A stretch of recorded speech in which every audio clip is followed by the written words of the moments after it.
அன்பு டெய்லி தர்பார் நேயர்கள் அனைவருக்கும் வணக்கம். இன்னைக்கு நம்ம பார்க்க போற ஒரு தொகுதி உண்மையிலேயே ஒவ்வொரு அதிமுக தொண்டனும் ஃபயராக எதிர்பார்க்க கொண்ட தொகுதி, ஃபயராக உழைக்க தயாராகி கொண்டிருக்கிற தொகுதி. அந்த தொகுதியில உண்மையிலே அதிமுகவுடைய பெர்ஃபார்மன்ஸ், திமுக பெர்ஃபார்மன்ஸ் எப்படி இருக்க போகுது அப்படின்றத தமிழ்நாடே ஆர்வமாக எதிர்பார்த்து கொண்டிருக்கிறது. வணக்கம் சார், பார்த்தசாரதி சார், உங்களுடைய அனலிஸ்டாக தான் waiting. Welcome to the show. Yes, நம்ம பேசுறது போடி நாயக்கனூர், போடி தொகுதி சார். இங்க திமுகவின் வேட்பாளராக ஓ பன்னீர்செல்வம். இது ஒரு 2 வருஷத்துக்கு முன்னாடி இல்ல 1 வருஷத்துக்கு முன்னாடி யாராவது சொல்லியிருந்தா சிரிச்சிருப்பாங்க, இல்ல பயந்து போயிருப்பாங்க. ஓ பன்னீர்செல்வம் ஏதோ திமுக சும்மா ஒரு டம்மி வேட்பாளர் நிறுத்தது போல அப்படின்னு நினைச்சு கூட நிறைய பேர் இருந்திருப்பாங்க. பட் அதிமுக கரை வெட்டி கட்டிய அதிமுகவின் சிஎமாக 3 முறை உட்கார்ந்த ஓ பன்னீர்செல்வம் திமுகவின் வேட்பாளராக நிற்கிறார். சோ இந்த முறை சான்ஸ் எப்படி இருக்கு போகுது சார்? இந்த முறை இது ஒரு ரொம்ப டஃப்பான தொகுதியா இருக்கும். பட் ஆனா நீங்க நிச்சயமா அந்த மேப்ல காமிக்கணும் சார். ஆனா உங்க நம்பர்ஸ் தான் இதுல குரூஷியலா இருக்கும் போது இங்க லாஸ்ட் ஒரு 10 எலெக்ஷன்ல யார் ஜெயிச்சாங்கன்னு கொஞ்சம் சொல்லுங்க.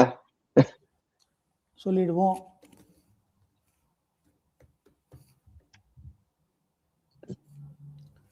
இது போடி நாயக்கனூர். இங்க பாத்தீங்கன்னா இது கிட்டத்தட்ட ஒரு அதிமுகவோட ரெட்டையிலையோட கோட்டையாவே இருக்குன்னு சொல்லலாம். 1996ல அதாவது 1984 இந்திரா காந்தி அவர்கள் மரணத்துக்கு அப்புறம் நடந்த எலெக்ஷன். அப்போ காங்கிரஸ் கூட்டணியில தான் இருந்தது அதிமுக. அப்போ காங்கிரஸ்க்கு போச்சு. அதுக்கப்புறம் 1996 எல்லாருக்குமே தெரியும், ஜெயலலிதாக்கு எதிர்க்க மிகப்பெரிய எதிர்ப்பலை, அதனால அது டிஎம்கே ஜெயிச்சது. திருப்பி அதே மாதிரி 2006ல ஒரு எதிர்ப்பலை இருக்கும்போது டிஎம்கே ஜெயிச்சது. மற்றபடி பாத்தீங்கன்னா இது அதிமுகவோட ஒரு very strong. MGR first election 1977ல இருந்தே அங்க ஏடிஎம்கே தான் போட்டுருக்கு மொத்தமா. ஆமா, ஏடிஎம்கேவோட எஃகு கோட்டை. இதுல நம்ம இத்தனைக்கும் 2006 ரொம்ப ஷாக்கிங்கா இருக்கு சார். ஏன்னா அந்த டைம்ல தான் 2001 டைம்ல தான் ஓபிஎஸ் முதல்வராகவே இருந்தாரு. பட் அவரே அந்த தொகுதியில தோத்தாரா?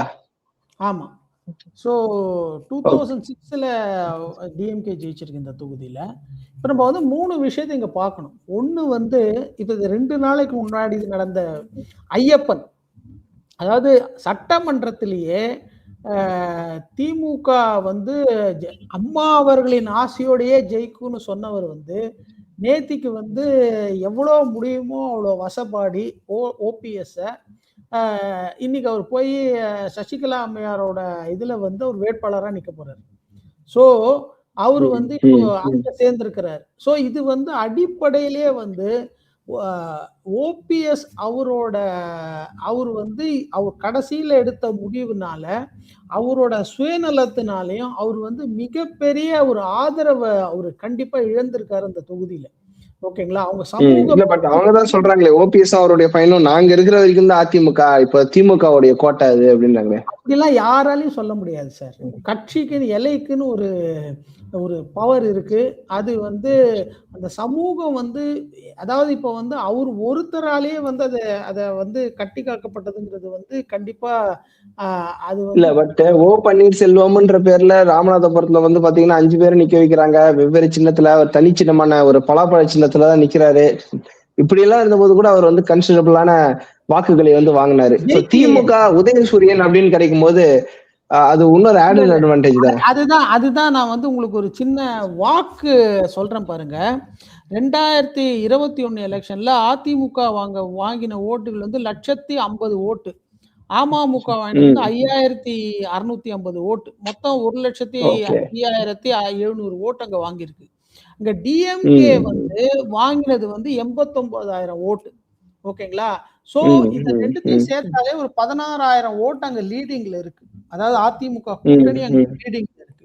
ரெண்டாவது பாத்தீங்கன்னா இதுல ஒரு ஃபேமஸா சொல்லுவாங்க, தங்க தமிழ்ச்செல்வன் இவரோட தொல்லை தாங்க இவர் வேண்டான்னு தான் அவர் டிஎம்கேக்கு போனார். இவரு கூடவே வந்துட்டாரு. இப்ப தங்க தமிழ்செல்வனுக்கு அவருக்கு ஏன் இங்க ஒரு ஆளை வளர்த்து விடணுங்கிறது தான் ஒரு பெரிய அவருக்கு இருக்கிற ஒரு டைலமா. புதுசா இவர் வந்திருக்காருங்கிறது ஒரு பெரிய டைலமா. சோ இது அதிமுகவுக்கு ஒரு ஈஸியா அப்படியே கேக் வாக்குன்னு சொல்ல முடியாது. பட் ஆனா அங்க அதிமுகக்குன்னு அந்த இலைக்கும் சிம்பலுக்கும் இருக்கிற பவர். இப்ப எல்லாருமே இப்போ ஏதோ கட்சியில ஒரு அடிப்படை தொண்டர் அங்க போயிருக்காரு, அதாவது ஒரு 2வது நிலை 3வது நிலை. இப்ப நம்ம வந்து செங்கோட்டையனுக்கு அதே மாதிரி சொல்ல முடியாது. செங்கோட்டையன் வந்து பயங்கர டஃப் ஃபைட் கொடுப்பாரு. அது வந்து என்னதான் அங்க வந்து அது ஒரு சஸ்பென்ஸா இருக்கட்டும் சார். அது சஸ்பென்ஸா பார்க்க போறோம்.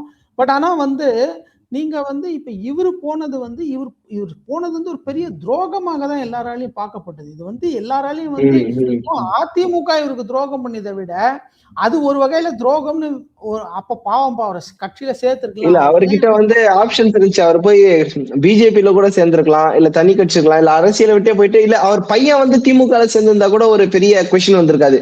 ஓபிஎஸ்ஸே போய் சேரணுமான்றதுதான் எங்க கேள்வி. இல்ல அதுதான் இப்ப வந்து நீங்க வந்து இவரு நம்ம அமமுகல டிடிவி அவருக்கு ஒரு இன்டர்வியூல சொல்லும் போது நான் வந்து சரி நான் உங்க கூட சேர்ந்துடுறேன் அப்படின்னு சொல்லிட்டு அவருக்கு வந்து நல்ல நாள்லாம் பார்த்து அதை வந்து டிடிவி அந்த நல்ல நாள் பார்த்து குறிச்சு கொடுத்தோம்.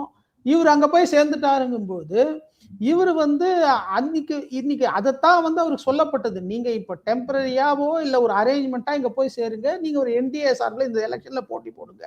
காலம் சரியாகும் போது இப்ப எப்படி டிடிவி கூட இந்த ரிலேஷன்ஷிப்பை சரி பண்ணி இப்ப அதிமுக கூட கூட்டணி வச்ச மாதிரி இவரும் பண்ணிருக்கலாம்.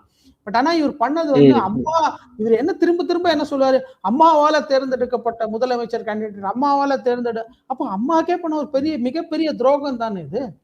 அதனாலதான் நான் சொல்றேன், இது வந்து இவர் பண்ணது வந்து அடிமட்டத்துல தொண்டர்கள் மத்தியில யாருமே லைக் பண்ணல. அதுக்கு முக்கியமான சாட்சி இவர் பண்ணது ஒரு பெரிய துரோகிங்கிற மாதிரி ஒரு இமேஜ் இருக்கும் போது இன்னைக்கு திரு ஐயப்பன் அவர்களை இவரை நம்பி திமுக சேர்ந்தவர் வந்து இன்னைக்கு அதையும் மீறி இப்போ போய் சசிகலா அவர்கள் கூட சேர்ந்துட்டாங்க. அப்ப இவருக்கு கிரவுண்ட் லெவல்ல என்ன சப்போர்ட் இருக்கும்?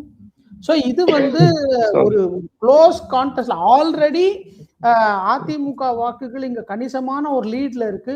இந்த வாக்குகளை இழந்தாலுமே ஒரு க்ளோஸ்ல ஜெயிக்கிற லீட்ல தான் அதிமுக இருக்குங்கும் போது இவர்களோட செயல்னால ஒரு க்ளோஸ் கான்டெஸ்ட்ல கண்டிப்பா வந்து இது ஒரு அதிமுக சாதகமா தான் இது அமையும். Okay okay okay thank you sir. நேயர்களே, எஸ் இது ஒரு உணர்ச்சி பூர்வமான ஒரு தொகுதியா தான் எல்லாருமே வந்து பார்த்தோம். காரணம் ஏற்கனவே சொன்ன மாதிரி ஓபிஎஸ் உடைய மகன் திமுகவில் சேர்ந்திருந்தால் கூட அது பெரிய பிரச்சனையாக இருக்காது. ஓபிஎஸ்ஏ நேரடியாக போய் திமுகவில் சேர்ந்து ஒரு முதல்வராக இருந்தவர் எதிர்கட்சி தலைவரிடம் போய் நான் உங்களுக்கு கீழே ஒர்க் பண்றேன், உங்களை முதல்வராக பாடுபடுறேன் அப்படின்னு சொல்ற ஒரு அவல நிலையாகத்தான், அம்மாவுக்கே செய்யப்பட்ட ஒரு துரோகமாகத்தான் இதை வந்து கேட்டஸ் கிரவுண்ட் லெவல்ல பாக்குறாங்க. அதிமுகவுடைய கோட்டையாக இருந்தது அதிமுகவுக்காக, அம்மாவுக்காக, எம்ஜிஆருக்காக, இரட்டை இலைக்காக தானே தவிர ஓபிஎஸ் என்ற ஒரு தனி மனிதனால் போடி அப்படின்றது வந்து அதிமுக கோட்டையாக மாறவில்லை. உண்மையில் மக்கள் அதிமுகவுக்கு ஆதரவாக இருந்திருக்கிறார்கள் அப்படின்றத வந்து பார்க்கணும். சோ இது வந்து எவ்வளவுதான் எதிர்ப்பலையாக இருந்தாலும் ஒரு க்ளோஸ் கான்டெஸ்ட்லயாவது அதிமுக ஜெயிக்கும் அப்படின்றதுதான் போடியுடைய ஒரு வரலாறாக, நீண்ட நெடிய வரலாறாக இருந்திருக்கிறது. இம்முறையும் அதிமுக தான் ஜெயிக்கும்.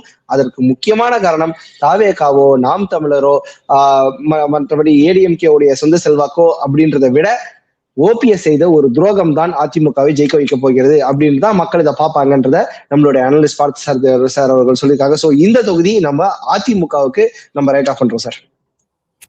Yes thank you sir, thank you. So இந்த தொகுதி தேனி மாவட்டத்தின் போடி நாயக்கனூர் நம் அதிமுக ரைட் ஆஃப் பண்றோம். மிக்க நன்றி சார். மீண்டும் இன்னொரு தொகுதியில் சந்திப்போம். நன்றி.